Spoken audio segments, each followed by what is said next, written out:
Fiqh inda ahli sunnati wal jamaah. Kata Syekh Muhammad bin Husain Al-Jizani hafizahullah ta'ala. Halaman 487. Masih di pembahasan tentang ijtihad.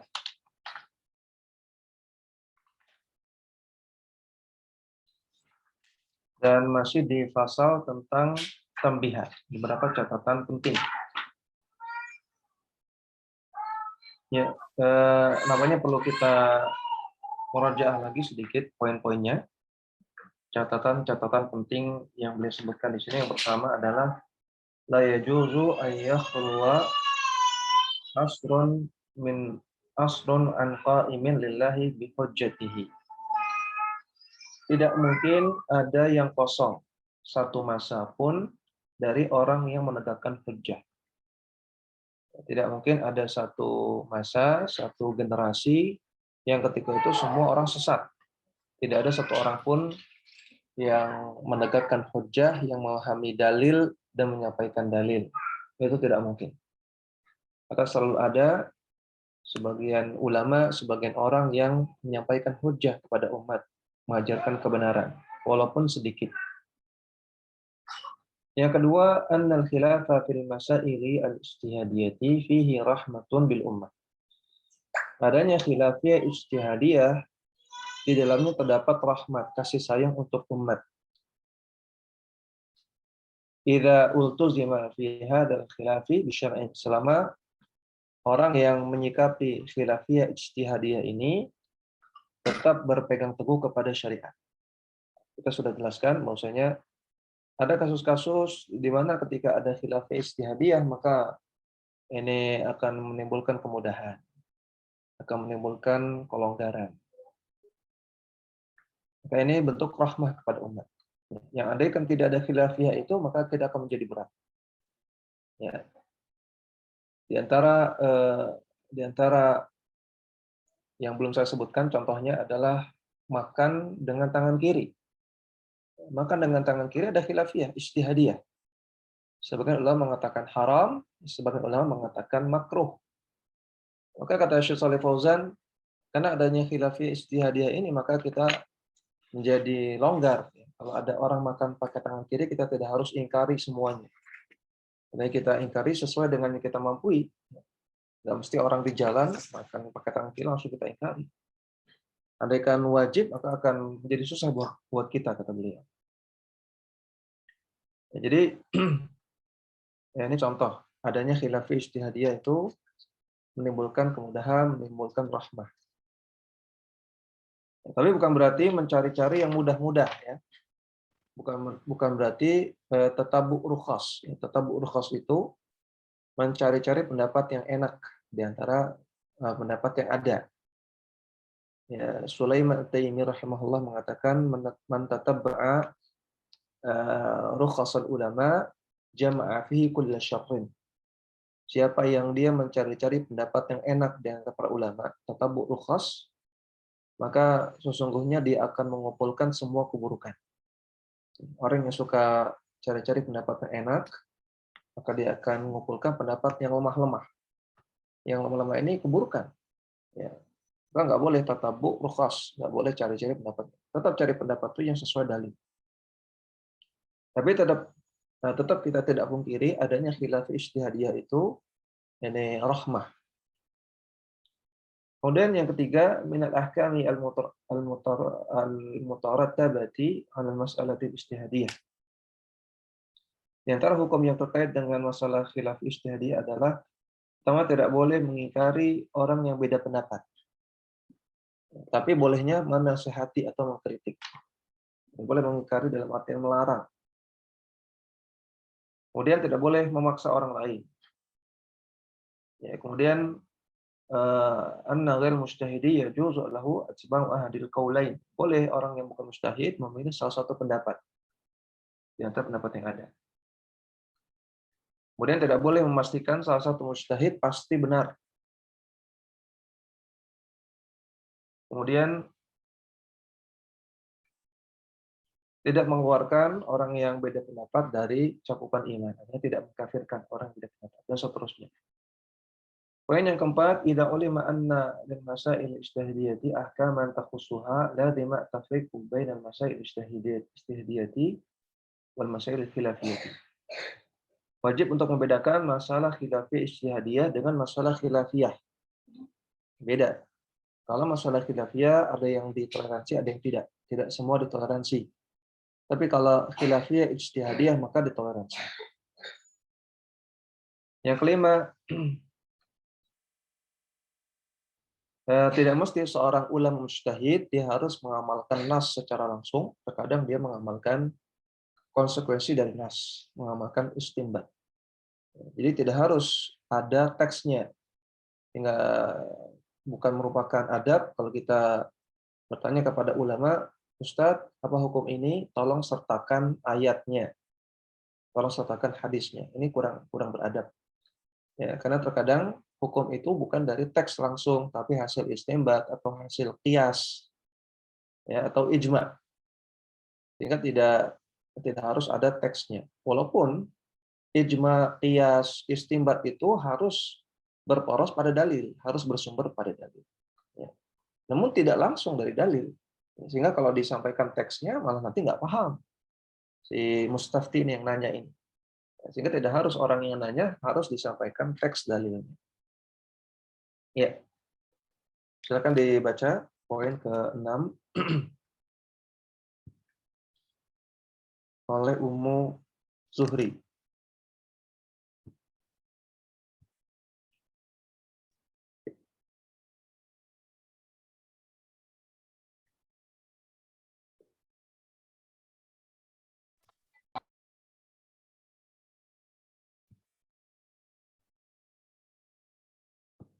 Min asbabil khilaf.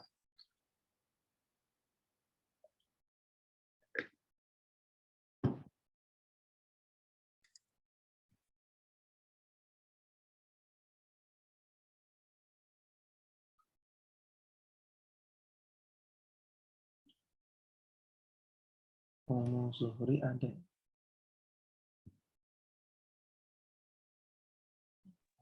Afan Ustaz. Silakan. Afan. Sampai mana tadi Ustaz Afan baru Min keluar. asbabil khilaf. Oh. Min asbabil khilafi bainal ulama'i al-alifu alla yakuna al-hadithu qad balaghal wahida minhum al-ba'u ay yakuna al-hadithu qad balaghahu lakinnahu lam yuthbit indahu lam yathbut indahu al-jimu ay yakuna al-hadithu qad balaghahu wa sabata indahu lakinna nasiyahu al-addalu i'tiqaduhu alla dalalatun fil ayati awil hadithi al-ha'u i'tiqaduhu anna dalalatan nasi sahihatun lakinnahu ya'taqidu anna tilka dalalata qad arabaha ma yadullu ala dha'fin nasi aw nashihi aw ta'wilihi. Min asbabil khilafi bainal ulama'i, di antara sebab-sebab terjadinya khilafiyah di antara para ulama. Perhatikan ya, ini sebab-sebab terjadinya khilafiyah. Yang faedahnya kita mengetahui ini untuk memberikan uzur kepada para ulama, bukan untuk membenarkan semua pendapat. Ya. Jadi kalau ada ulama kemudian dia punya pendapat yang lemah atau pendapat yang keliru, maka kita kasih uzur beberapa poin berikut ini. Bukan berarti dia yang benar, dia tetap salah. Kalau dia bertentangan dengan dalil, dia tetap salah. Tapi kenapa kok dia bisa salah? Mungkin salah satu dari poin-poin berikut. Sehingga kita tidak mencela dia, sehingga kita tidak merendahkan dia. Tetap kita hormati orangnya. Jadi sekali lagi, mengetahui sebab-sebab khilaf bukan untuk membenarkan semua pendapat. Bukan untuk mengatakan semua pendapat benar. Atau bukan untuk taklid kepada ulama. Bukan. Tapi untuk memberikan uzur kepada para ulama yang dia keliru dalam pendapat. Ya, yang pertama al-alif. Sudah pernah kita bahas ya, kenapa kok urutannya alif, ba, jim. Bukan alif, ba, ta, tha. Alif, ba, jim, dan ha. Ini adalah tarkim hijai. Ya, tarkim hijai. Yang sudah pernah kita bahas urutan-urutannya. Yang pertama, alla yakunal haditsu qad balagha al-wahida minhum. Bisa jadi hadis yang ada pada permasalahan yang dibahas itu tidak sampai kepada salah seorang di antara mereka. La yakun, tidak sampai. Ulama yang lain tahu, tapi ulama yang ini nggak tahu, sehingga dia berpendapat keliru. Ya, seperti Imam Malik berpendapat bahwasanya doa istiftah itu bid'ah. Ya Allah maba'id baini wa baina khotaaya kama ba'da baini masyriq wal maghrib, itu bid'ah. Dan semua doa yang lain. Doa istiftah bid'ah. Karena kata para ulama mungkin bisa jadi hadis-hadis tentang doa istiftah tidak sampai kepada Imam Malik. Demikian juga Abu Hanifah yang mengatakan khamr itu hanya pada fermentasi anggur. Nah, mungkin belum sampai kepada Abu Hanifah hadis kullu muskirin khamrun. Setiap yang memabukkan adalah khamr. Jadi bisa jadi nggak nyampe hadisnya. Karena zaman dahulu mencari hadis itu nggak mudah. Ya, para ulama melakukan perjalanan ratusan ribuan kilometer untuk cari satu hadis. Untuk cari satu hadis saja harus ratusan ribuan kilometer. Ya, kadang-kadang 3 tahun baru pulang. Ya, 2 tahun, 3 tahun baru pulang. Untuk mencari beberapa hadis. Maka wajar kalau di zaman itu, di zaman dahulu, ada ulama yang terluput dari mereka hadis. Dan sebaliknya sangat luar biasa ulama yang tahu banyak hadis. Apalagi yang hafal jutaan hadis, luar biasa sekali. Berarti kita tidak bayangkan bagaimana perjuangannya. Karena untuk mencari satu hadis saja nggak mudah. Kemudian yang kedua, ayyakun al-haditsu qad balaghahu. Mungkin hadisnya sampai kepada dia, pada ulama yang keliru ini. Lakinnahu lam yathbut indahu. Namun menurut dia hadisnya tidak sahih. Menurut dia hadisnya tidak sahih.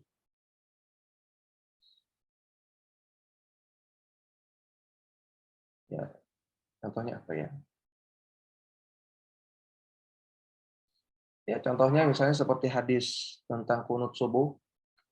Ya, hadisnya mengatakan qanata Rasulullah sallallahu alaihi wasallam hatta yalqahu rabbahu. Ya. Rasulullah SAW qanata, kunut dalam sholat fajar sampai bertemu Allah. Ulama yang mengatakan kunut subuh itu kalau dirutinkan bid'ah, mereka sampai hadis ini. Ya, mereka tahu hadis ini, tapi mereka ini hadis dhaif. Dan inilah pendapat yang rajih, ya, bahwasanya hadisnya dhaif. Tapi Imam Syafi'i mensahihkan hadis ini. Sehingga Imam Syafi'i menganjurkan untuk merutinkan kunut subuh. Nah, maka terjadilah khilaf. Karena ada ulama yang mensahihkan, ada yang tidak mensahihkan.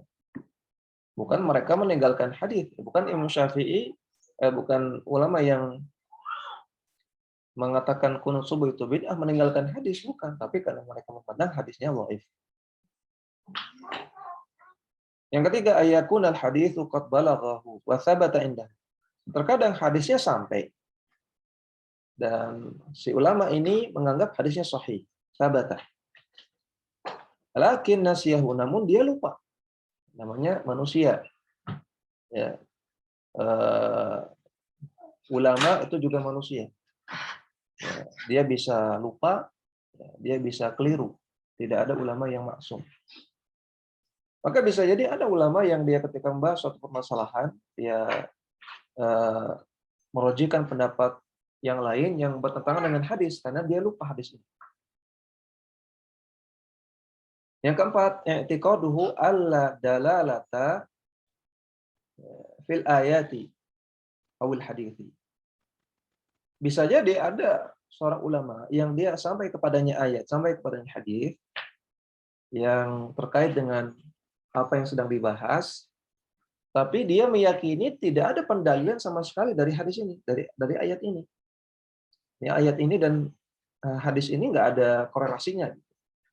Sedangkan ulama yang lain tahu korelasinya. Bisa jadi ada ulama yang bisa melakukan istimbat dari ayat atau hadis ini, sedangkan ulama yang lain nggak bisa. Ya, sebagaimana Imam Syafi'i, beliau dari hadis, ya Abu Umair, ma fa'alan nughair, wahai Abu Umair, anak kecil, Abu Umair itu anak kecil. Kemudian kata Nabi, ma fa'alan nughair, apa yang dilakukan oleh burungmu, yaitu nughair, yang burungnya baru meninggal, baru mati. Kata Imam Syafi'i, aku mengambil istimbat 100 istimbat dari hadis ini. Ya, banyak sekali. Maka mungkin kalau ulama yang lain nggak nyampe 100, atau mungkin ada yang nggak bisa mengambil istimbat banyak-banyak. Maka kemampuan istimbat antara satu ulama dengan ulama lain bisa beda. Sehingga bisa jadi ada ulama melihat dalil, dia menganggap tidak ada korelasi dengan pembahasan. Sedangkan ulama yang lain melihat dalil ini, dia melihat ada korelasi. Sehingga terjadi khilaf. Yang kelima, i'tiqaduhu anna dalalatan nassi sahihatun. Yang kelima, bisa jadi seorang ulama dia melihat bahwasanya nasnya sahih dan ada pendalilannya, ada dalalahnya. Pendalilannya juga sahih. Lakinnahu ya'taqidu anna tilka dalalata qad aradaha ma yadullu ala dha'fin nass. Namun dia berkeyakinan bahwasanya pendalilan tersebut itu terhalangi atau terkritisi oleh dalil lain atau oleh faktor lain, baik karena dha'fin nasi, karena dia dhaif, dhaif dari segi matan atau segi sanad, ya. Bisa jadi ada hadis dia sahih, ya. Kemudian ternyata ada hadis yang lain yang lebih bagus kualitasnya, yang matannya bertentangan. Nah, hadis A sahih, ya, sanadnya sahih. Hadis B lebih sahih, kualitas sanadnya lebih bagus. A dan B matanya berbeda, matanya bertentangan. Nah, maka bisa jadi hadis A ini menjadi dhaif, menjadi hadis yang syadz, karena bertentangan dengan hadis lain yang lebih bagus kualitasnya. Seperti kasusnya tahrikus sababah, ya, menggerak-gerakkan jari telunjuk ketika tasyahud, yang mana hadis yang menyebutkan menggerak-gerakkan jari telunjuk itu sahih dari perawi Zaidah bin Qudamah. Hadisnya sahih, Zaidah thiqah, sanadnya sahih. Tapi periwayatan para perawi yang lain, ada 9 perawi yang lain yang lebih thiqah dari Zaidah, mengatakan tidak ada tahrikus sababah, tidak ada menggerakkan jari jemari. Hingga sebagai ulama itu mengatakan menggerakkan jari jemari lemah hadisnya, karena syadz, karena beda sendiri. Atau karena dhaifnya sanad, ya, atau karena dhaifnya sanad. Seperti misalnya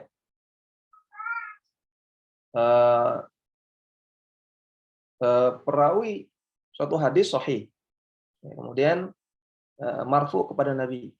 Tapi riwayat yang lain, pada riwayat yang lain hadisnya sama, tapi mauquf kepada sahabat. Mauquf kepada sahabat. Jadi cuma sampai sahabat, ini perkataan sahabat, bukan perkataan Nabi.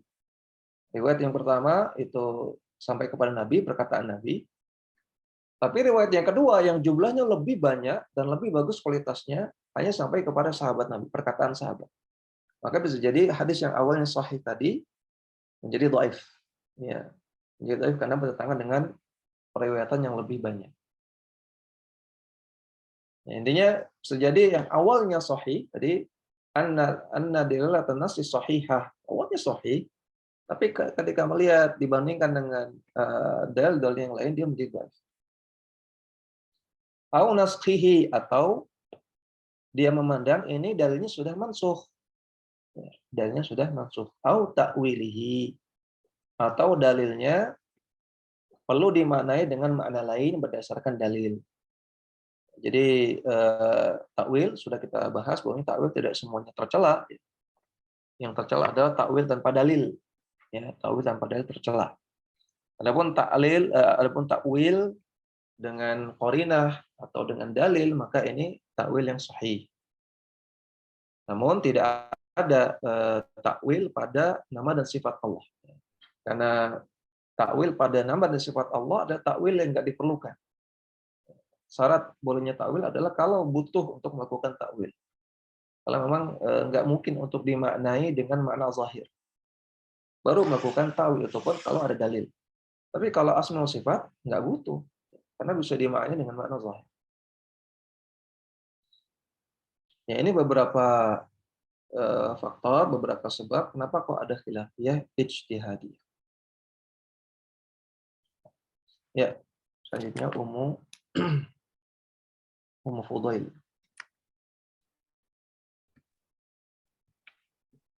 Bismillah. Ahsanallahu ilaikum. Qala al-musannifu hafizahullahu ta'ala. السابع من الإعذار التي تلمس للعلماء في اختلافاتهم. الألف أنهم ليسوا معصومين، بل إن تطرق الخطأ لرأي العالم أكثر من تطرقه إلى الأدلة الشرعية، إذ كل أحد يؤخذ من قوله ويترك إلا رسول الله صلى الله عليه وسلم. الباء تفاوت المدارك والأفهام، فإن إدراك الكلام وفهم وجوهه بحسب منح الله سبحانه ومواهبه. Nah, cukup dulu. Yang ketujuh, min al-a'dzar allati tultamasu lil ulama'i fi ikhtilafatihim. Beberapa uzur yang perlu kita cari dari para ulama dalam masalah khilafiyah di antara mereka. Yang pertama, annahum laisu ma'sumina. Bahwasanya mereka bukan orang-orang yang maksum, bukan yang terjaga dari dosa atau kesalahan. Mereka bisa keliru. Bal inna tatarruqal khata'i lirra'yil 'alimi aktsaru min tatarruqihi ila al-adillati syar'iyyati. Bahkan kemungkinan adanya kesalahan, tatarruq, adanya kemungkinan kesalahan pada pendapat seorang ulama itu lebih banyak kemungkinannya, lebih besar.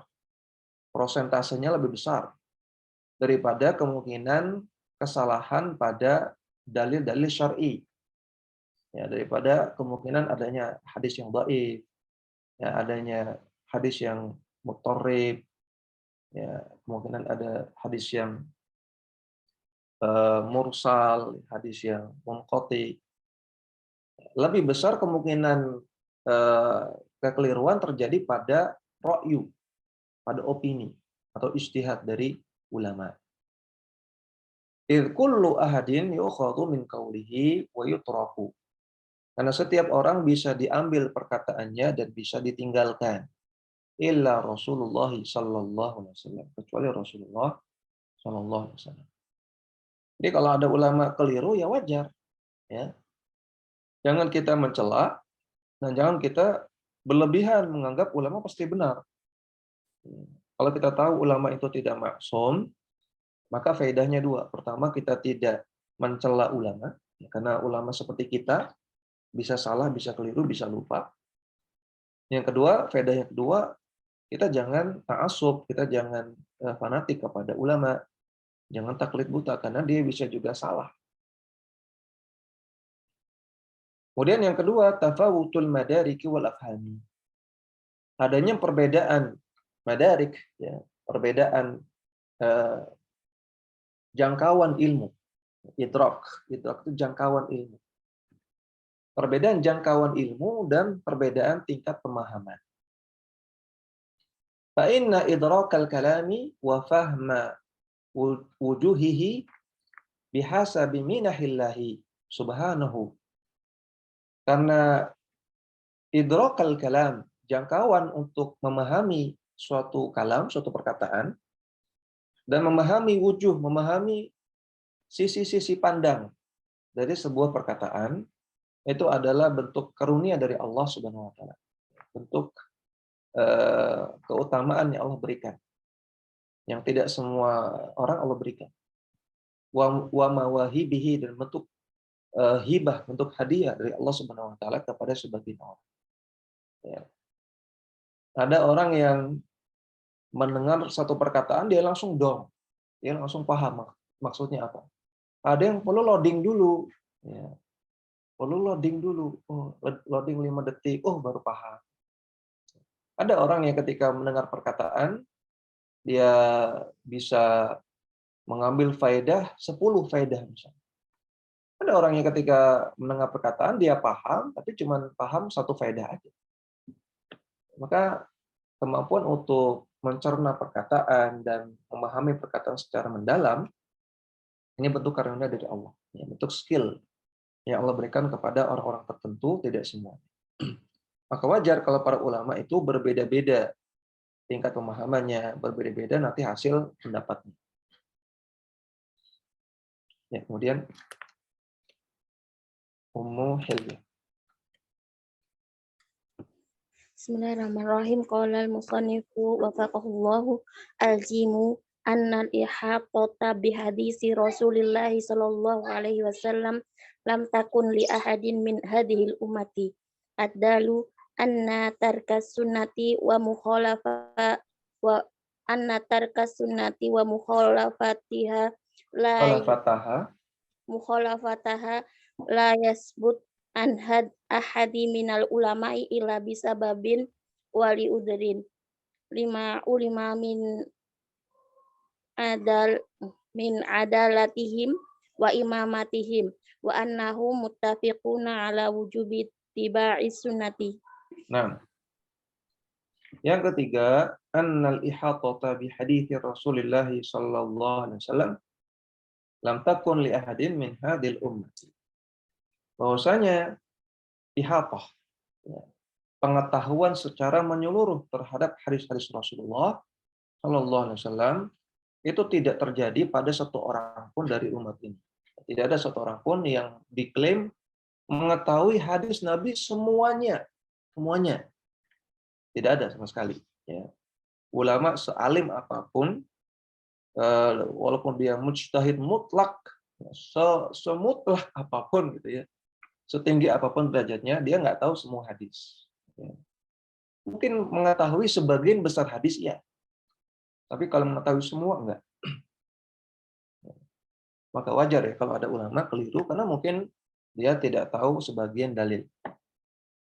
Kemudian yang keempat, anna tarkas sunnati wa mukhalafataha la yathbutu an ahadin minal ulama.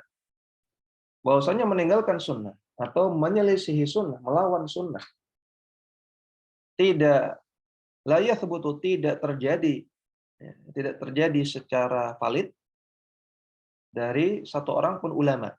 Itu ulama sunnah maksudnya, ulama ahlus sunnah. Tidak ada satu riwayat pun, satu kisah pun yang menyatakan ada satu orang ulama sunnah yang sengaja menentang dalil. Dia sudah tahu dalilnya ini, tapi dia selisihi. Tidak ada. Illa bisababin aw li'udhrin. Kecuali ada sebabnya atau karena ada udhurnya. Tadi, ya mungkin dia lupa, mungkin dia nggak tahu, belum sampai kepadanya hadis, atau dia menganggap ini tidak sahih, atau dia menganggap ini mansukh, atau yang lain. Jadi nggak ada ulama sunnah yang sengaja menyelisihi dalil. Kalau ahlul bid'ah ya banyak. Ya, ulama ahlul bid'ah yang sengaja menyelisih dalil, mengikuti hawa nafsu mereka ya banyak. Lima ulima min adalatihim wa imamatihim. Karena telah diketahui tentang adalah mereka, tentang keadilan mereka, dan juga tentang keimaman mereka. Wa annahum muttafiquna ala wujubi ittiba'i sunnati. Dan bahwasanya mereka sepakat untuk wajib mengikuti sunnah Nabi Shallallahu Alaihi Wasallam. Ya, masyhur sekali perkataan ulama 4 mazhab. Imam Abu Hanifah, Imam Malik, Imam Syafi'i, Imam Ahmad. Bahwasanya semua beliau-beliau yang 4 ini semuanya memotivasi umat untuk mengikuti dalil, bukan mengikuti pendapat mereka. Ini dipaparkan oleh Syekh Muhammad Nasruddin Al-Albani di pembukaan kitab Sifat Salat Nabi. Beliau bawakan perkataan-perkataan para imam madhab yang 4 ini yang menyuruh, memotivasi umat untuk mengikuti dalil, mengikuti sunnah, bukan mengikuti pendapat ulama. Mengikuti dalil, mengikuti sunnah, bukan taklid kepada pendapat ulama. Ya. Kalau mengikuti pendapat ulama, iya, mengikuti pendapat ulama yang sesuai dalil. Nah, ada syubhat di tengah orang-orang jahil, mereka ketika kita katakan jangan taklid kepada ulama, jangan ikuti pendapat ulama yang bertentangan dengan dalil. Ulama juga bisa salah, ulama tidak maksum.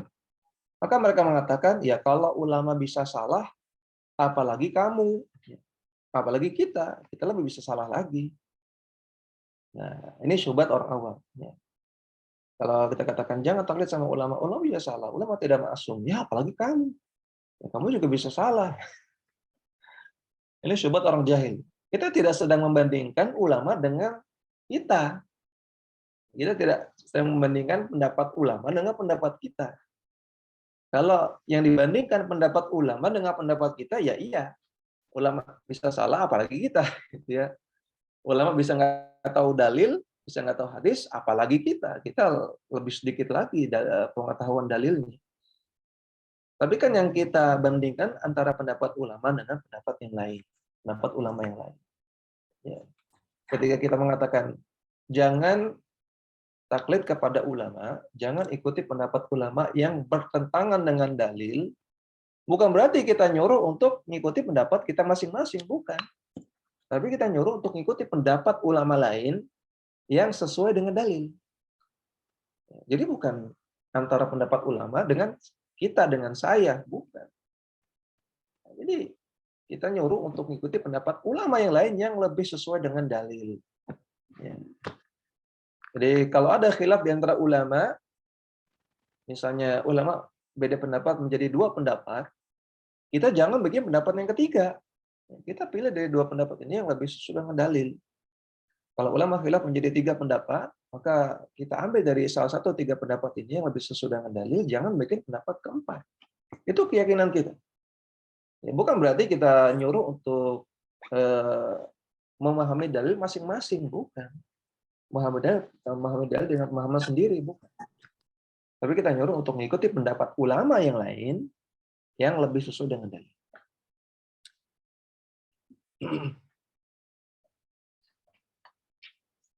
Kemudian Ummu Zuhri. Al-ha'u husulu ba'dil inhirafati fi nisbatil madahibi ila ahliha. Famin dhalika ay yakuna hadzal qawlu lam yaqulhu al-imamu wa innama huwa qawlun li ba'dil mutaakhirina min atba'ihi aw qalahu al-imamu wa ghalata ba'du ashabihi fihi aw qalahu al-imamu fa zaidun alayhi aw ayyub Zida alaihi. Fazida alayhi aw ayyufhama min kalamihi ma lam yaridhu aw yaj'alu kalamahu 'aman aw mutlaqan wa laysa kadzalika aw ay yakuna anhu fil mas'alati ikhtilafun fayatamassakuna bil qawlil marjuhi aw annahu lam yaqul ma'a kauni lafzihi muhtamilan lima nuqila anhu aw annahu qad qala wa akhta'a. Nah, yang terakhir husulu ba'dil inhirafati fi nisbatil madahibi ila ahliha. Terdapat sebagian penyimpangan dalam masalah penisbatan madhab kepada ulama yang berpendapat, ya, kepada ahli, kepada ulama yang mengatakannya. Famin dzalika ayyakuna hadzal qawlu lam yakulhu al-imam. Contoh inhirafat, contoh penyimpangan tersebut adalah menisbatkan perkataan atau menisbatkan pendapat kepada suatu mazhab yang tidak pernah dikatakan oleh imamnya. Innama huwa qaulun li ba'dil mutaakhirin min atba'ihi. Namun itu hanya perkataan atau pendapat sebagian ulama mutaakhirin, ulama belakangan yang merupakan pengikut si imam tersebut.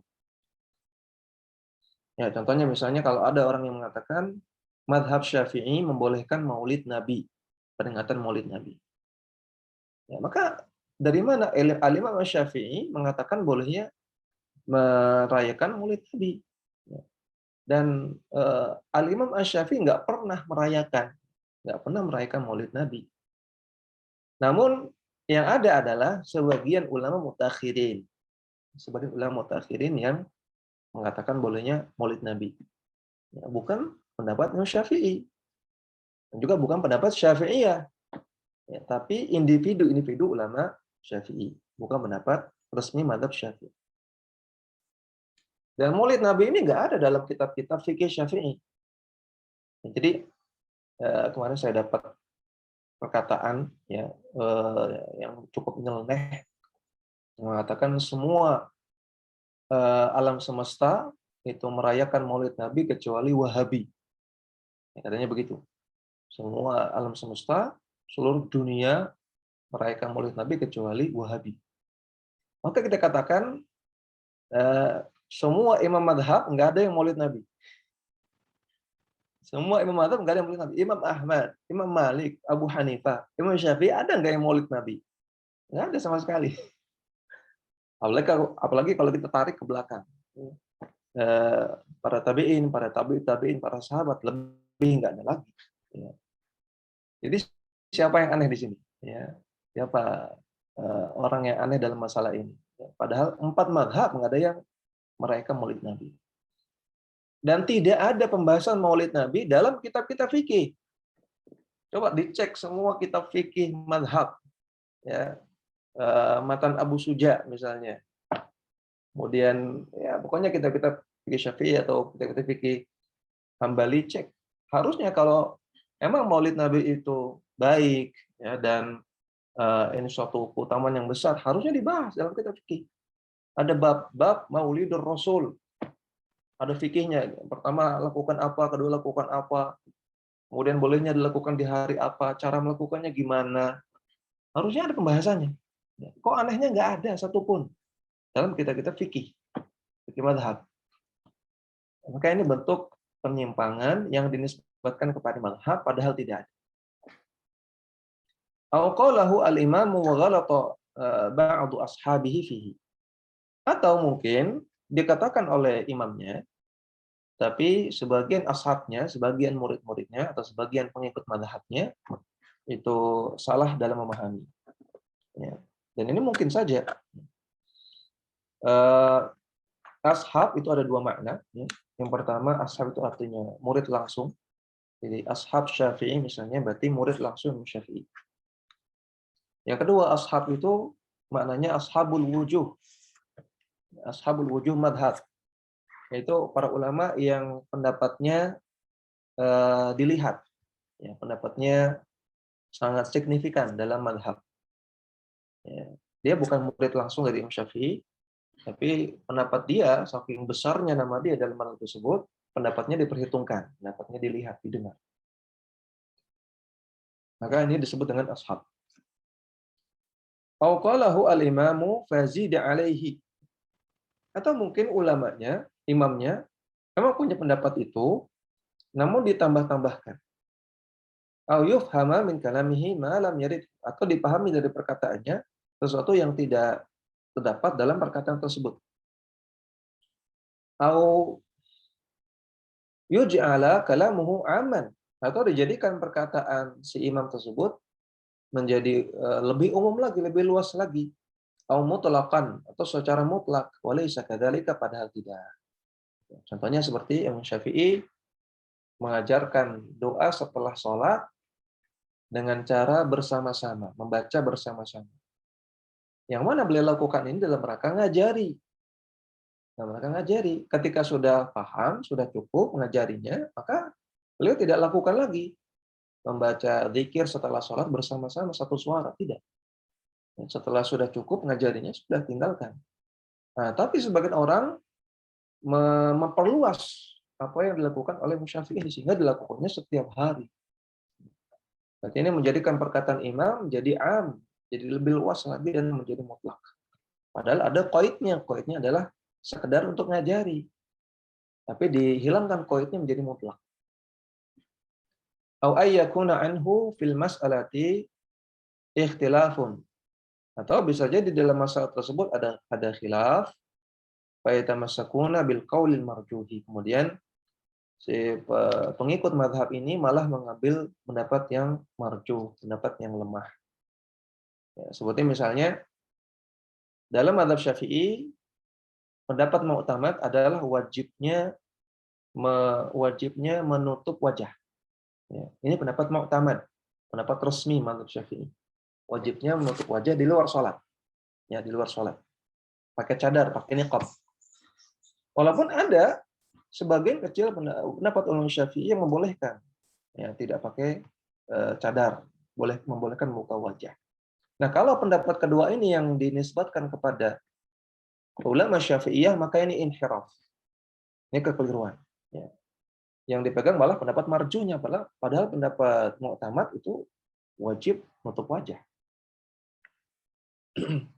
Au annahu lam yakul ma'a kauni lafdhihi muhtamalan lima nukil anhu. Atau pendapat tersebut tidak dikatakan oleh imam karena lafaz perkataan imam itu muhtamal, multitafsir, punya beberapa kemungkinan. Lamma nukil anhu, ketika dinukil dari imam tersebut. Au annahu qad qala wa akhta'a, atau mungkin memang pendapat tersebut ada dari sang imam, tapi sang imam keliru dalam pendapat tersebut. Jadi andaikan memang itu pendapatnya si imam madhab, kan belum tentu betul, belum tentu sesuai dengan dalil. Bisa jadi dia salah, maka bisa jadi dia pendapatnya bertentangan dengan dalil dan keliru. Ya, maka ini catatan-catatan ini perlu diperhatikan, ya, agar seseorang tidak terjerumus ke dalam taklid buta kepada ulama madhab atau kepada madhab. Maka para akhwat sekalian rahimani wa rahimakumullah, halaman tambihat ini, halaman 484 sampai 488 ini harus benar-benar dipahami, ya.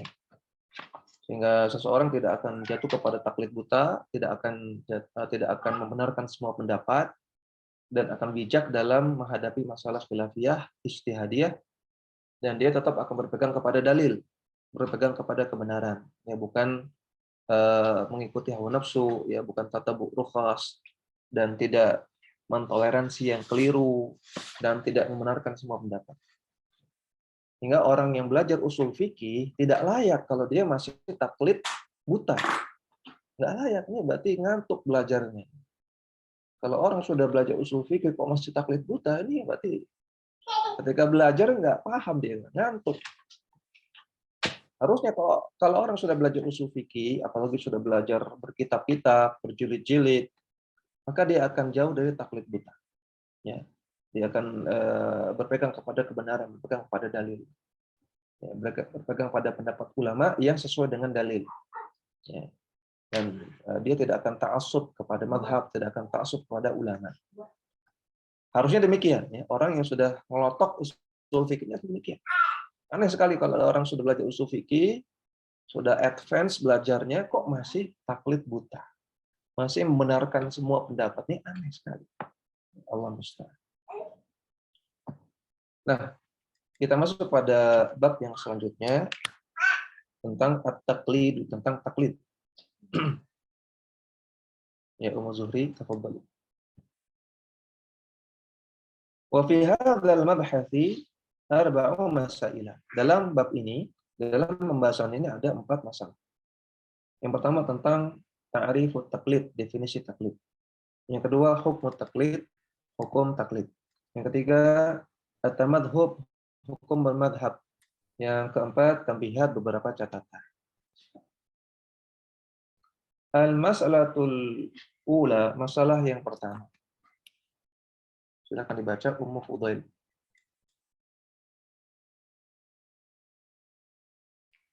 Bismillah. Ahsanallahu ilaikum. Qala al-mu'allifu ta'rifu at-taqlidi. At-taqlidu lughatan ja'ala al-qilladata fil 'unuqi wal qilladatu ma'rufatun wa hiya ma tad'uhu al-mar'atu fi 'unuqiha.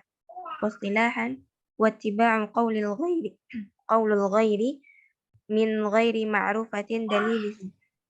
Wa yumkinu bayanu hadha at-ta'rifi fil ati. Awalan, anna at-taqlida huwa al-akhdhu biqawli al-ghairi.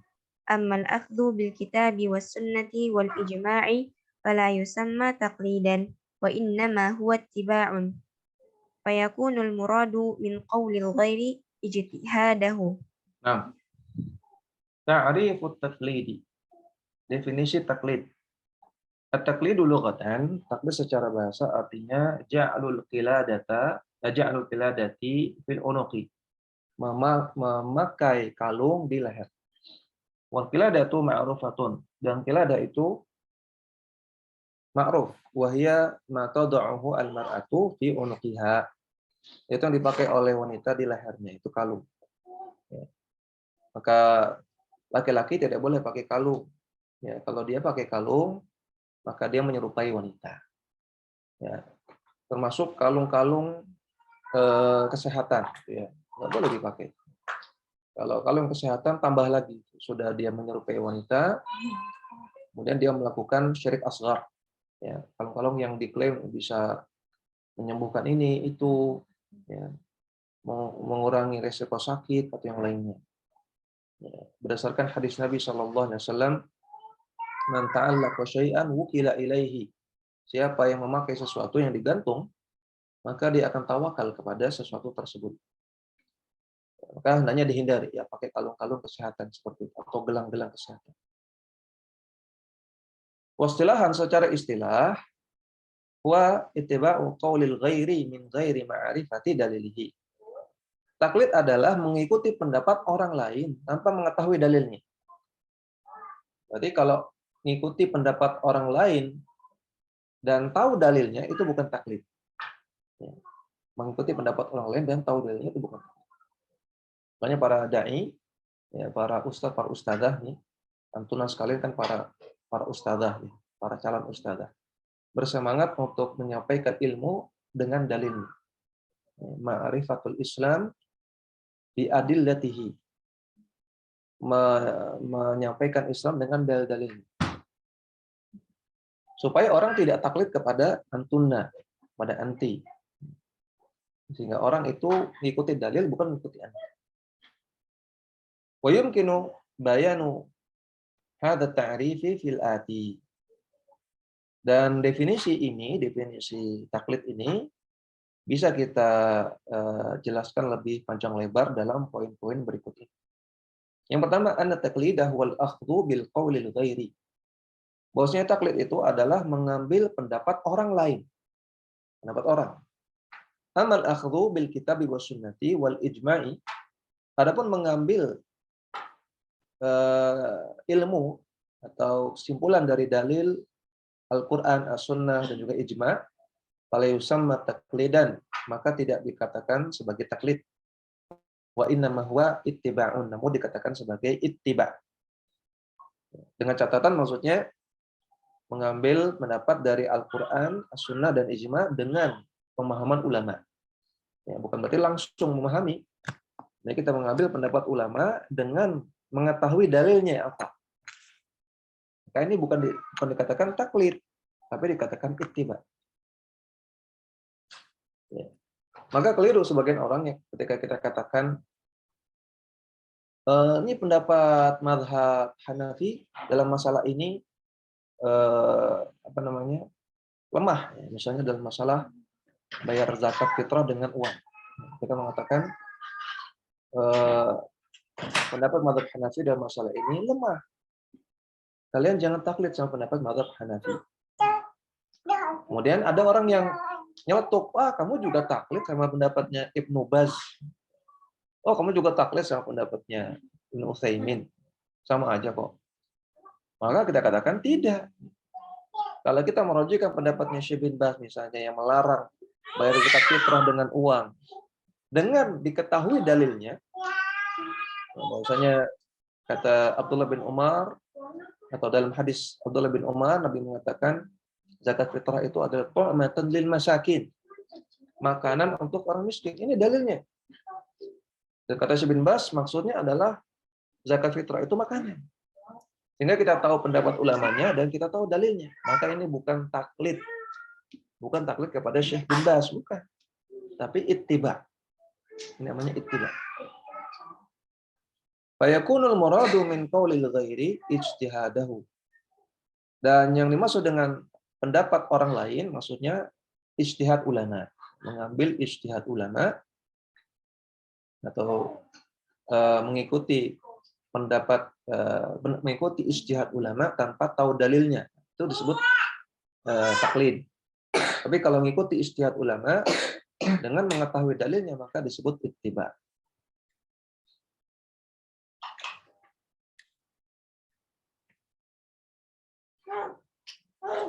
Kemudian Ummu Hilya.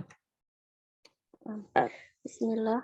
At-tani anna taqlida la yakunu illa ma'a adami ma'rifati dalili wa hadha inama ta'ti Yata'atta yata'atta minal amil muqallidil jahili alladzi la qudratan lahu wala nadharan lahu fil adillati amami man lahu man lahul qudratu 'alan nadhari fil adillati fa inna ahdahu biqaulil ghairi in tabayyana lahu sawabuhu la yakunu taqlidan bal hada tarjihun wa ikhtiyarun amma in akhadha biqaulil ghairi duna nadharin fil adillati ma kaunihi qadiran 'alan nadhari fiha fahuwa muqallidun wala yu'daru ma'al qudrati kama sayati.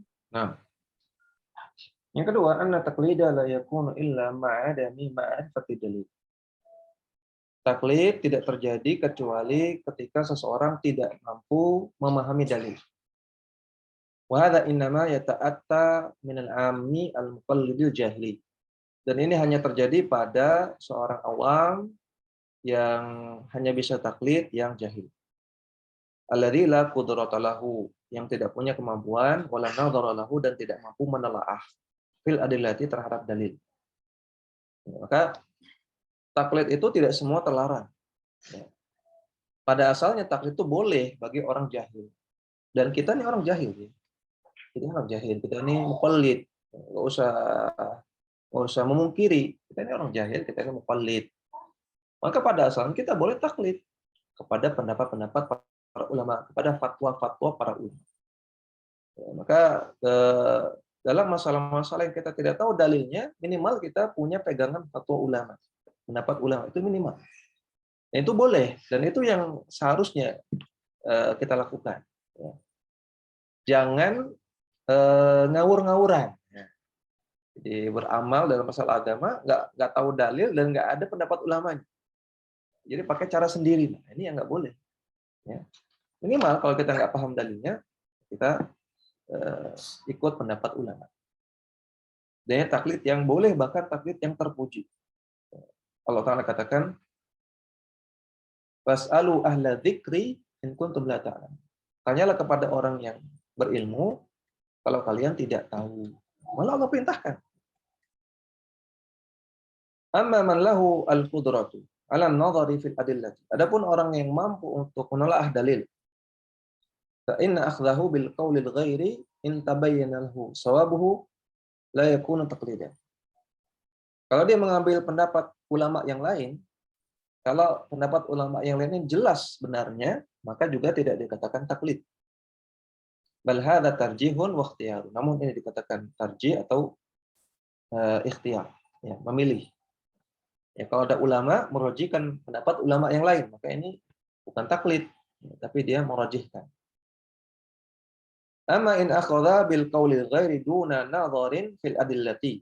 Namun kalau dia sekadar mengambil pendapat ulama lain tanpa menelaah dalilnya, padahal dia mampu untuk menelaah dalil, karena dia ulama. Maka unihi qadiran ala nadhari fiha, padahal dia mampu untuk menelaah dalil bahwa muqallidun, maka dia muqallid. Dia bukan ulama, dia bukan mujtahid, dia bukan murajjih, tapi dia muqallid.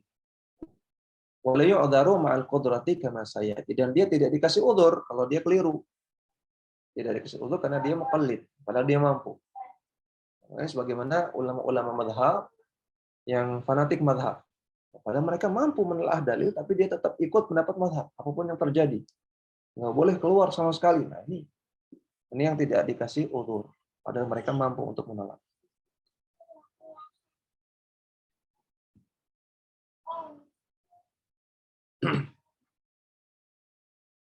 Yang ketiga, maudhi'ut taqlidi huwa maudhi'ul ijtihadi. Masalah taklid itu juga masalah ijtihad. Artinya mana masalah yang boleh taklid, mana masalah yang tidak boleh taklid, ini beda-beda kondisinya. Sehingga ini masalah ijtihad juga. Fama jaza fihi al-ijtihadu minal masaili jaza fihi at-taqlid. Maka masalah-masalah yang boleh berijtihad di dalamnya, maka di sana boleh taklid. Wa ma haruma fi al-ijtihadu haruma fi at-taqlid. Dan masalah-masalah yang haram untuk berijtihad di dalamnya, maka haram taklid juga. Misalnya tentang masalah wajibnya pakai jilbab. Maka ini bukan masalah ijtihad, ini masalah yang sudah selesai, masalah muttafaq. Nggak boleh ada orang punya pendapat tidak wajib pakai jilbab. Nggak boleh orang taklid pada pendapat ini. Kalau ada orang punya pendapat tidak wajib berjilbab, nggak boleh diikuti. Wal muqallidu tabi'un lil mujtahidi fi ijtihadihi. Nah, seorang muqallid itu mengikuti mujtahidnya dalam pendapat yang dia sampaikan. Yalzamuhu taqliduhu. Dia wajib taklid kepada mujtahid tersebut. Walaysa lahu ayyurajjiha aw yusawwiba aw yuqatti'a. Dan dia nggak boleh merajihkan atau membenarkan atau menyalahkan. Muqallid itu sekedar ngikuti. Dia nggak boleh bahas. Nah, ini yang banyak terjadi nih. Dia nggak tahu dalil, dia cuma sekedar ngikut fatwa, nggak tahu dalilnya, pokoknya ikut pendapat saja, tapi kok ikut bahas. Oh, kamu yang keliru. Oh, saya lebih rajih. Oh, kamu pendapatnya lemah. Katanya muqallid. Muqallid kok bisa melemahkan, bisa merajihkan, dari mana? Ya, jadi muqallid itu tugasnya ngikuti saja. Untuk diamalkan, dia sendiri diamalkan. Kalau dia menyalahkan, ya, dia membenarkan pendapatnya, ini sudah murajih, bukan lagi muqallid. Illa qudratalahu ala dzalika, karena dia tidak punya kemampuan untuk itu. Lidzalika sagha tasmiyatu taqlidi taqlidan. Sehingga benarlah penamaan taklid sebagai taklid. Karena orang yang taklid itu sebagaimana kata-kata taklid artinya menggantung. Maka orang yang taklid itu sekadar gantung kepada mujtahidnya. Dan ngikut saja. Maka dia jangan bahas. Maka anal muqallida wada'a amrahu wa fawwadahu ilal mujtahid. Seakan-akan orang yang taklid itu menyerahkan urusannya kepada mujtahid. Kal qiladati idza ju'ilat fil unuqi, sebagaimana kalung kalau dipasang di leher. Ya. Ini kalau dia tidak tahu dalil, ya maka dia sekadar ikut saja pendapat ulama dan dia nggak perlu bahas. Ya. Kecuali kalau dia tahu dalil dan dia punya kemampuan untuk menelaah dalil, baru dia bisa bahas. Baru kita toleransi dia untuk bahas. Nah, ini bisa kita sampaikan pada kesempatan kali ini, mudah-mudahan bermanfaat, menambah iman, menambah istiqomah kita, menambah bijak sikap kita dalam menghadapi permasalahan yang ada, terutama masalah khilafi ijtihadiyah. Juga semakin kokoh kita di atas sunnah, dan juga semakin semangat untuk mendakwahkan kebenaran kepada masyarakat. Demikian wasallallahu ala nabiyina Muhammadin wa ala alihi wa sahbihi wasallam. Wa akhiru da'wana alhamdulillah rabbil alamin. Subhanakallahumma wa bihamdika asyhadu an la ilaha illa anta astaghfiruka wa atubu ilaik. Assalamualaikum warahmatullahi wabarakatuh.